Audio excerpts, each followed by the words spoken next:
Tere, head sõbrad, kellel kodus kasvavad ümber majade männid. Üks asi, mille osas peaks silmad lahti hoidma, on seesama männipess ehk siis männitaalik. Ja mida ta siis ikkagi nende mändidega teeb? Mul on kõrval lõigatud siis ka üks sektor, selline.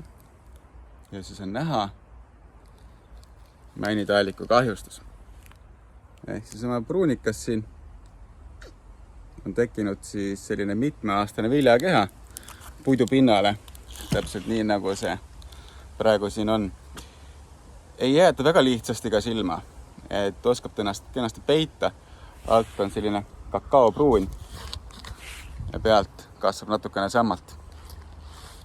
Et männitaalik ehk siis männipess elutsebki peamiselt harilikel mändidel ja sellepärast see puu nüüd raiesse ka läks. Ja siit altpoolt näitan ühte kahjustust. Tegemist on siis mehaanilise vigastusega.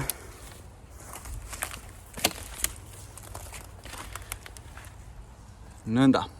Et siit on siis kunagi millegagi vastu sõidetud, mingil muul eesmärgil koor maha sõidetud, kogemata vastu mindud. Näha on, et see vigastus on siis siit äärest. Ja nüüd, kui me siia peale vaatame, nii on näha, et mädanik on võtnud nii-öelda terve lülipuidu. Et saag läks pupsti sisse ja ei olekski nagu midagi olnud.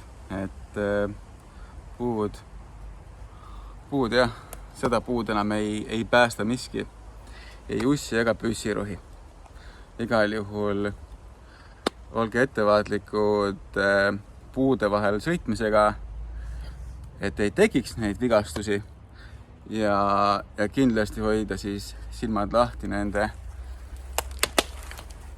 männitaalikute osas, et peamiselt oleme ise neid siis näinud vanadel mändidel. Ehk siis noortele mändidele naljalt ei tule need asjad.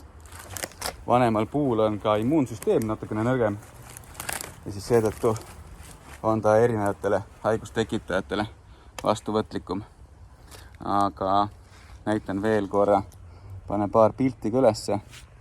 Kui ta on mitmeaastane viljakeha, siis see on päris hea suur eksponaat. Aga tänud taas kord vaatamast ja kohtume siin järgmises videos. Olge terved, tšau!